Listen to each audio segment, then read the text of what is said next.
Le département, premier partenaire du sport en Sarthe.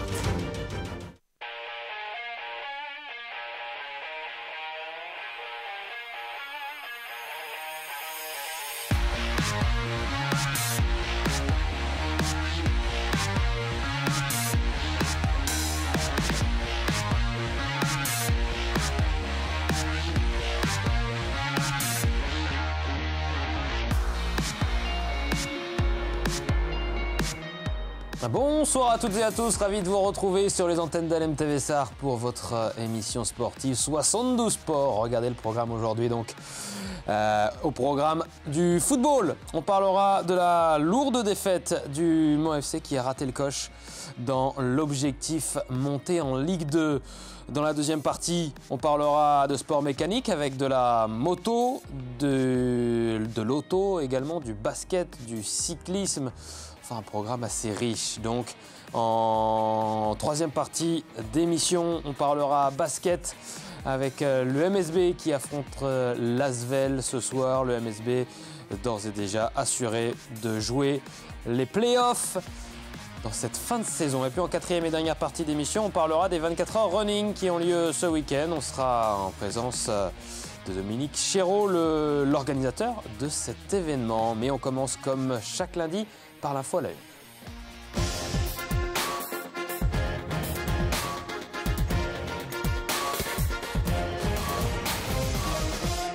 Le Mans se complique la tâche, voilà la une de 72 Sport en ce lundi. Pour débriefer cette une, Le Mans se complique la tâche.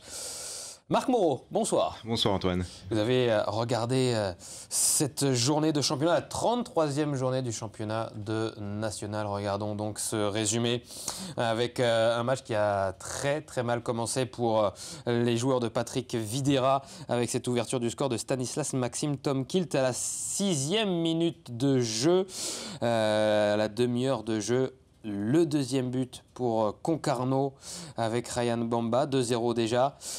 Puis 2-1 avec cette incroyable inspiration de Brice Sogade.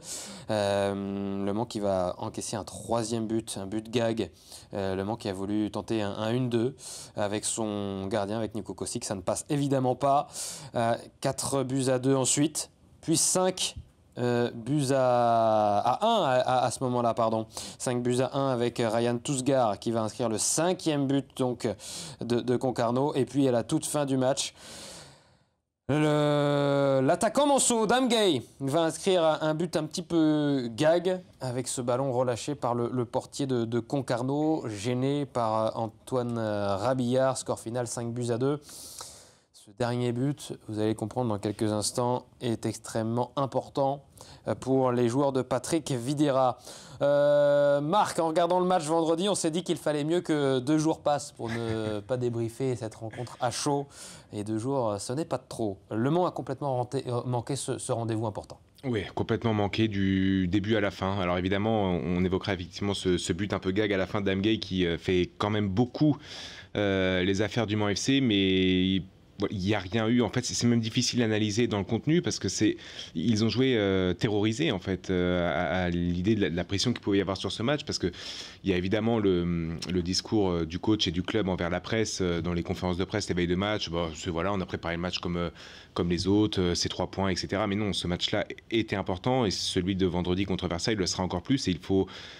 Je pense que dans le vestiaire, le discours est différent. Je pense que la pression, de toute façon, ils en sont conscients. Mais il y aura de la pression sur le match de vendredi. Il ne faudra pas passer à côté. Il faudra être plus solide mentalement, jouer plus direct. Là, on revoit peut-être le but gag avec le 1-2 manqué de Nicolas Kossic, le gardien. En fait, je n'arrive toujours pas à comprendre pourquoi on essaie de ressortir en permanence aussi propre. Évidemment que quand ça fonctionne, c'est beau et que c'est efficace en plus. Mais il y a un moment comme ça dans le match où le Mans n'était pas du tout en confiance. Je ne comprends pas pourquoi il faut se mettre en difficulté encore plus que ça. Alors après, il joue bien le lob et le but est très beau.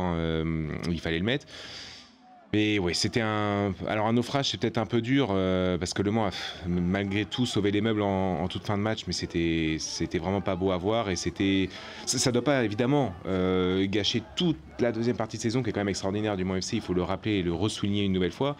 Ça doit quand même rappeler que ça va pas être facile et que si on pouvait se priver d'un barrage pour tout le monde, je pense que ce serait l'idéal. Il y avait des supporters présents qui avaient fait le long déplacement en Bretagne donc, pour aller encourager les Monceaux. Et on va écouter le capitaine, justement, Samuel Yohou, au cœur de cette défense après cette lourde défaite 5-2 face à Concarneau. Il fallait marquer ce petit but qui va faire le détail. Donc voilà, aujourd'hui, grâce à ce but-là, si je ne dis pas de bêtises, on est toujours deuxième. Donc voilà, on sait que c'est un championnat super compliqué. On sait qu'on ne va pas lâcher jusqu'au bout. Voilà, on sait qu'aucune équipe va nous faire de cadeaux.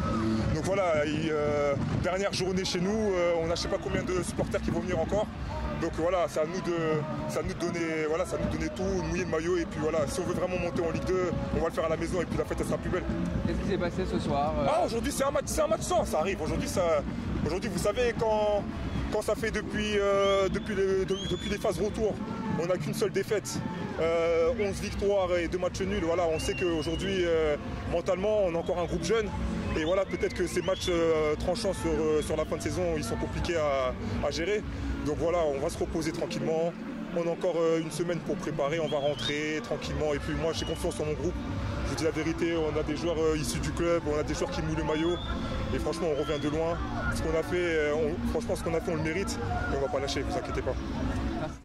Voilà pour les propos de Samuel Yohou qui nous indique donc, et on le sait, hein, que les Monceaux ne vont pas lâcher. Et donc avec ce dernier match à domicile face à Versailles, on va en reparler dans quelques instants d'ailleurs. Match équilibré, pas au niveau du score, puisque évidemment c'est une lourde défaite 5-2 des Monceaux. En revanche, sur la possession du ballon, on était sur un 53 pour Le Mans contre 47 pour Concarneau. Le Mans a même eu plus de tirs dans cette rencontre. Le Mans a manqué d'efficacité et surtout de rigueur défensive. En fait, le manque d'efficacité, il est souvent arrivé cette année. Il y a eu beaucoup de buts qui auraient pu être marqués qui ne l'ont pas été. Alors ça a suffi au Mans pour se retrouver deuxième aujourd'hui, donc tant mieux, et ils ont su mettre les buts au bon moment. Ce qui était plus étrange et inhabituel, c'était vraiment, effectivement, la rigueur défensive. Après, quand j'entends le discours de Samuel Yohou à la fin du match, je trouve que c'est exactement l'état d'esprit dans lequel il faut être. Et d'ailleurs, j'ai rien à lui apprendre, mais c'est un joueur expérimenté qui est passé par beaucoup de phases différentes dans sa carrière. À un moment, il pensait même arrêter le foot, il revient, et aujourd'hui, il arrive à avoir ce recul qui est nécessaire au Mans FC. C'est une équipe, je crois que si ce n'est pas l'équipe, c'est une des équipes les plus jeunes du championnat. Il doit y avoir 24 ans de moyenne d'âge à peu près. Effectivement, ce genre de rendez-vous-là, ils sont difficiles à gérer. Quand on est jeune, que ça fait 5 ans que le club est en national, qu'il y a une possibilité concrète de monter en Ligue 2, on vous dit qu'il faut aller jouer à Concarneau, qui en plus jamais un déplacement facile, et puis rester concentré et ne pas déjouer, ce qu'a fait Le Mans, c'est compliqué à réaliser. Donc je pense que des joueurs comme Samuel Yohou, même Antoine Rabillard, des joueurs comme ça capés, ça ne veut pas dire que les jeunes n'ont pas la parole dans ces moments-là, mais je pense que se ranger derrière ce type de joueurs-là, c'est parfait, et surtout que retrouver cette rigueur défensive-là, et je pense que ça ira beaucoup mieux contre Versailles. Versailles n'aura plus rien à jouer mathématiquement maintenu, mais on a vu qu'on Concarneau n'avait pas non plus grand chose à jouer.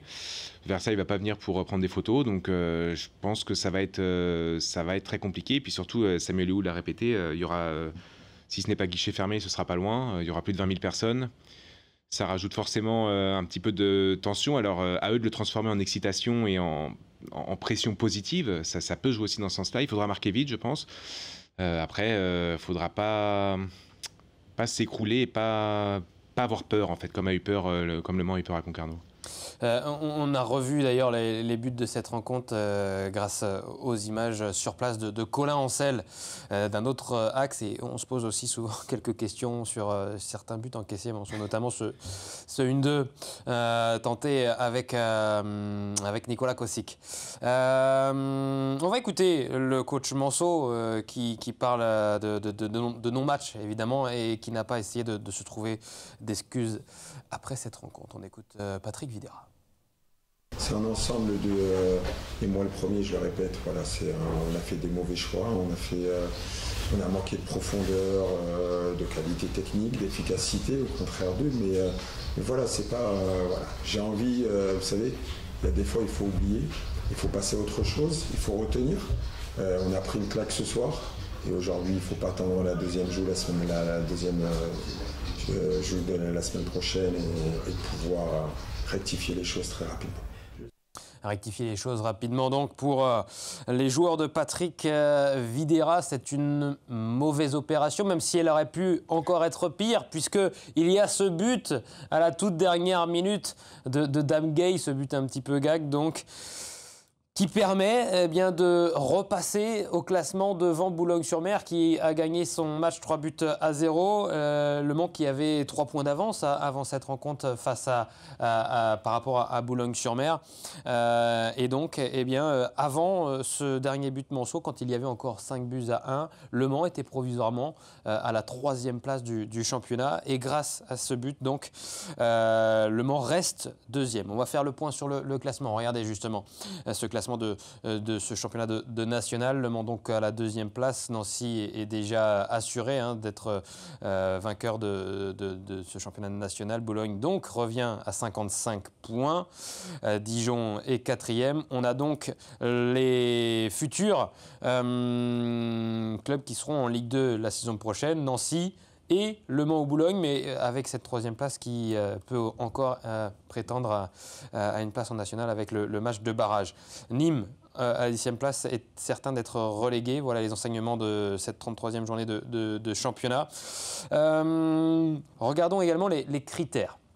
Les critères pour, en cas d'égalité dans ce championnat national, être départagés, puisque la 2e place va être effectivement importante pour Le Mans FC, puisqu'elle est directement qualificative pour la Ligue 2 et sans passer par les barrages. Donc le premier critère, Marc, c'était évidemment victoire entre chacune des 2 équipes. On comparait ce qu'avait fait l'une des 2 équipes à égalité sur leurs 2 rencontres respectives, match aller, match retour. Dans ce contexte, Le Mans a gagné le premier match, a perdu le deuxième. Deuxième critère pour départager les équipes à égalité de points, c'est la différence de but sur ces 2 mêmes rencontres. La différence de but sur les 2 rencontres entre Boulogne et Le Mans est exactement la même, puisqu'il y a une victoire 1-0 du Mans FC et au retour, défaite 3-2. Troisième critère de départage, on retient la différence de but globale sur l'ensemble du championnat avec toutes les équipes du championnat.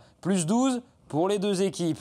Il faudra donc se pencher sur le 4e critère pour départager Le Mans FC de Boulogne-sur-Mer. Celui-ci fait donc office de départage avec celui qui inscrit le plus grand nombre de buts. Le Mans a marqué 46 buts, Boulogne 45. Raison pour laquelle donc Le Mans est devant au classement. Et si jamais Boulogne, lors du dernier match, revenait à égalité des buts marqués, eh bien ce serait le fair play qui départagerait Le Mans de Boulogne, c'est-à-dire qu'on prendrait le nombre de cartons. Et à ce petit jeu-là, malheureusement... 66-55, oui. 66 cartons jaunes pour le Mans FC, 55 pour Boulogne, donc dans ce cas-là, ce ne serait pas bon pour Le Mans FC. Mais en tout cas, il faut espérer ne pas avoir besoin d'en arriver là. Si Le Mans FC gagne son match avec un écart plus important que celui de Boulogne, ce sera réglé. Effectivement, ce dernier but, il est important de Dame Gay, mais je pense qu'il est plus important mentalement qu'autre chose finalement, parce que ça fait du bien sur le papier peut-être de voir Le Mans FC 2e, mais... Un but, c'est la dernière journée, elle va être un peu hors norme. C'est quand même si c'est souvent national, c'est quand même rare d'avoir une telle course serrée en tête. Donc, il fait du bien parce que ça permet de garder entre guillemets un petit peu son destin en main. C'est-à-dire que tant que Le Mans aura un but d'avance dans le duel à distance, tant le Mans pourra prétendre à la 2e place. Maintenant, ça ne veut pas forcément dire qu'il faut uniquement regarder le match du Mans FC contre Versailles. Et puis il y a aussi marquer, mais il y a aussi ne pas prendre de but. Quand on voit l'état de la défense à Concarneau, il faudrait évidemment plus de rigueur, comme on l'a dit juste avant. Donc ça va être extrêmement serré. Il ne faut pas oublier que la 3e place n'est pas éliminatoire. Ça amène au barrage. Il y a toujours une possibilité de monter en Ligue 2 après. Honnêtement, c'est Clermont ou Martigues pour l'instant dans la course, je crois. S'il faut aller jouer à Clermont au retour, ça va être compliqué, forcément. Donc je pense que tout le staff aimerait s'éviter ça. On ne peut plus dire que Le Mans a son destin entre les mains maintenant, puisque finalement, si Le Mans gagne 5-0 contre Versailles, mais que Boulogne, dans son dernier match, gagne 8-0, c'est Boulogne qui sera 2e. Mais mentalement, ça peut quand même jouer en sa faveur de se dire, bon... Parce que, bon, il est entendu, on entend souvent que les joueurs et le staff ne regardent pas le score du match adverse en même temps. C'est pas tout à, enfin, on imagine mal quand même, personne ne regardait le score à côté. Donc, ça permet quand même d'avoir cette petite option, qui est toute petite maintenant, mais d'où l'idée de très très mauvaise opération. En plus de perdre, Le Mans a ruiné sa différence de but qui était à plus 6 avant la rencontre. Et là, on avait l'impression que c'était un peu un cauchemar collectif parce que au-delà de la défaite du Mans FC et de la victoire de Boulogne, il y a aussi 2 gros scores des deux côtés. Boulogne a gagné 3-0 contre Dijon. Donc ça, c'était pas bon du tout. Ce dernier but, il permet quand même, je pense, plus mentalement qu'autre chose, d'avoir une toute petite marge d'avance. Après, dans tous les cas, je pense que Le Mans va devoir être très efficace contre Versailles parce que l'autre avantage, entre guillemets, c'est que Versailles est maintenu, on l'a dit, et Boulogne va jouer contre Châteauroux, qui joue sa vie, clairement, qui peut encore jouer son maintien. Ouais. Ça va plutôt dans le sens du Mans FC. On peut imaginer que, mais après, on ne sait jamais, Châteauroux qui en prend 2 dès le début, s'écroule, et là, ça peut être... Boulogne jouait Dijon qui avait la montée à jouer, et Le Mans jouait Concarneau qui n'avait plus rien à jouer. Et vous avez mais de toute façon, Boulogne est un très très bon club. De toute façon, c'est une équipe qui mérite aussi de monter en Ligue 2. Alors pour nous tous, de manière un peu chauvine, on préférait peut-être que ce soit Le Mans, mais en cas de barrage, moi j'aimerais bien aussi que Boulogne monte parce que franchement, ce qu'ils ont montré, moi j'étais au match aller où ils perdent 3-2 le Mans FC sur un triplé en plus d'un ancien Manceau, Thibaut Rambaud. Bon, ils ont un groupe de supporters qui est très sain, je trouve, en tout cas de ce que j'ai pu voir moi. C'est une équipe qui est promue, il ne faut pas l'oublier quand même, qui vient de la N2, qui a gardé ses joueurs, c'est un exemple à suivre, je trouve, qui a su garder ses joueurs, son état d'esprit. C'est exactement pour ça qu'ils sont là aujourd'hui. C'est pas parce qu'ils ont des meilleurs joueurs, c'est parce que c'est un noyau tellement dur que là, dans ces moments-là, là où il faut jouer les matchs coup près, là, ça fait la différence. Et c'est là où le Mans FC, je pense, est plus fragile que Boulogne. C'est que même si la mayonnaise a pris cette saison, on l'a vu, on l'a souvent répété, et c'est très bien, on ne remplace pas 2, 3, 4 ans de montées successives, de difficultés dans un groupe qui reste le même. Donc ça, je pense que c'est la très grande force de Boulogne, et c'est ce qui va leur servir sur leur dernier match. Et ce qui pourrait, même si aujourd'hui, je pense que le groupe du Mans est très soudé et que ça va jouer à pas grand-chose, je pense que Boulogne a plus cette osmose, en fait, peut-être un peu plus que Le Mans, qui en a déjà beaucoup. Ça se joue à pas grand-chose à ce niveau-là. Les supporters ont été encore une fois exemplaires. Ils ont fait le long déplacement pour aller encourager leurs joueurs du côté de Concarneau, avec cette petite banderole. Prochain arrêt, Ligue 2. C'est compliqué, cet objectif Ligue 2. Ça sera l'arrêt suivant, peut-être, on le souhaite évidemment. Bravo à toutes celles et ceux qui ont fait le déplacement donc, pour aller encourager le Mans FC. Et le coach Patrick Videra a tenu à les remercier et espère leur rendre l'appareil lors du dernier match. Je propose de l'écouter à ce sujet d'ailleurs, Patrick Videra. On arrive à la dernière journée, il y aura une finale à jouer. On est 2 équipes pour pouvoir accéder à la Ligue 2. Donc maintenant, voilà, il va falloir montrer du caractère, beaucoup de détermination. Ça reste une belle finale, il y aura 20 000 personnes au stade. Donc à nous de leur donner cette revanche et de pouvoir aujourd'hui s'excuser parce qu'ils sont venus nombreux et puis on n'a pas montré le meilleur visage aujourd'hui du Mans FC. J'ai dit à mes garçons, quoi qu'il arrive, il fallait on a fait un championnat extraordinaire et on ne peut pas aujourd'hui lâcher comme ça à la dernière journée. C'était écrit, c'est écrit, voilà, que ça sera la dernière journée. Et je pense qu'il faut prendre les choses positivement. Je le répète, aujourd'hui ça fait mal, mais je leur ai dit dès demain il fallait repartir au combat, il fallait relever la tête.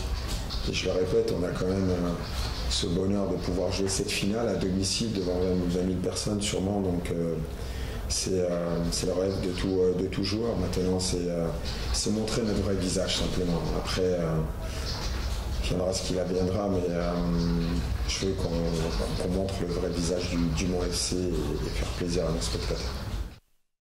Rendez-vous donc vendredi pour la dernière journée de championnat, cette finale. Et ça sera face à Versailles, 13e, qui n'a plus rien à jouer, mais qui pourra peut-être trouver aussi dans ce stade complètement plein une sorte de motivation. On espère que ça ne les galvaudera pas aussi fortement que les Manceaux, les Franciliens. Voilà cette dernière journée de championnat. Donc ce vendredi au stade Marie-Marvin, vous pouvez encore prendre vos places sur le site internet du Mans FC. Et puis dernière petite information, je ne sais pas si vous avez vu passer ça, Marc, c'est le joueur Manceau, Martin Rossignol, qui a été récompensé avec le plus beau but de la saison dans ce championnat de national. C'était face à Quevilly-Rouen. Métropole, boum, la volée, la lucarne. Et donc, cette petite satisfaction pour le milieu de terrain, Manceau, Martin Rossignol, élu plus beau but de la saison. Merci beaucoup, Marc Moreau, d'avoir été en notre compagnie. Vous restez dans la deuxième partie de 72 Sport, puisque vous étiez notamment ce week-end du côté de Spa-Francorchamps pour les 6 heures de Spa. On en parle dans quelques instants avec le reste de l'actualité. À tout de suite.